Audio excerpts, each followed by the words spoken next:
Voici une nouveauté de la classe de terminale où on va apprendre à calculer la somme des termes consécutifs d'une suite arithmétique.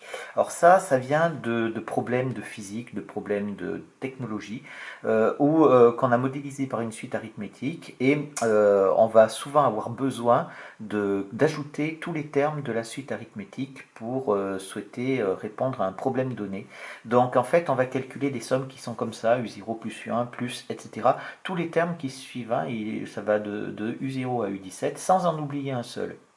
Et là, on a une propriété. Alors, la propriété, c'est une des seules propriétés que l'on va donner en français. Il est extrêmement important de la retenir en français. Donc, si je prends la somme des termes consécutifs, ça va être donc le nombre de termes qu'il y a dans la somme, multiplié par le premier terme de la somme, bien entendu, plus le dernier terme de la somme que l'on va diviser par 2. Vous voyez qu'on fait la moyenne arithmétique ici du premier et du dernier terme de la somme et on multiplie ça par le nombre de termes.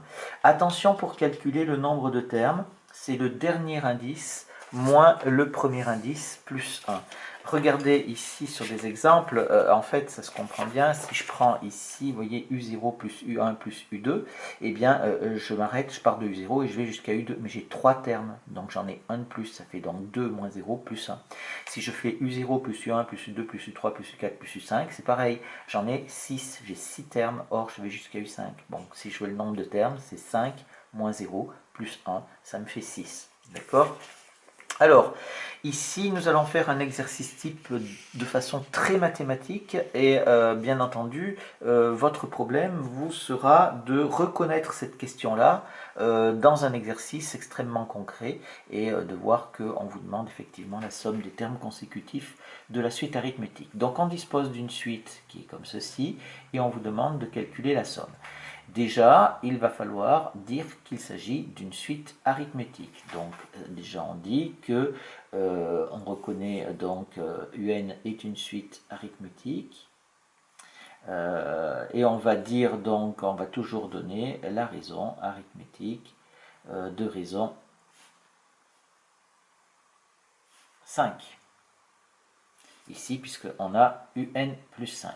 Quand on veut, maintenant qu'on a la suite arithmétique, on peut calculer la somme S.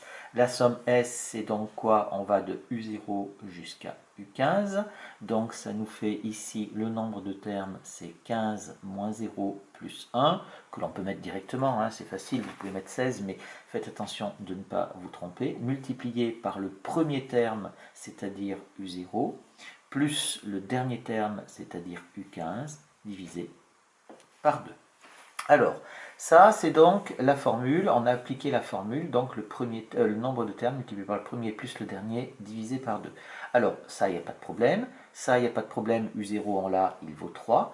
Par contre, on n'a pas U15, donc il va falloir calculer U15. Mais on a à notre disposition qu'une formule de récurrence, donc on n'a pas, un accès direct à U15. Donc si on veut avoir un accès direct à U15, qu'est-ce qu'il va falloir faire? Il va falloir trouver le terme général. Donc ici, cette suite commence par U0. Donc si elle commence par U0, elle a pour terme général. Elle a donc pour terme général. Et on va pouvoir le donner. Donc pour terme général, pardon.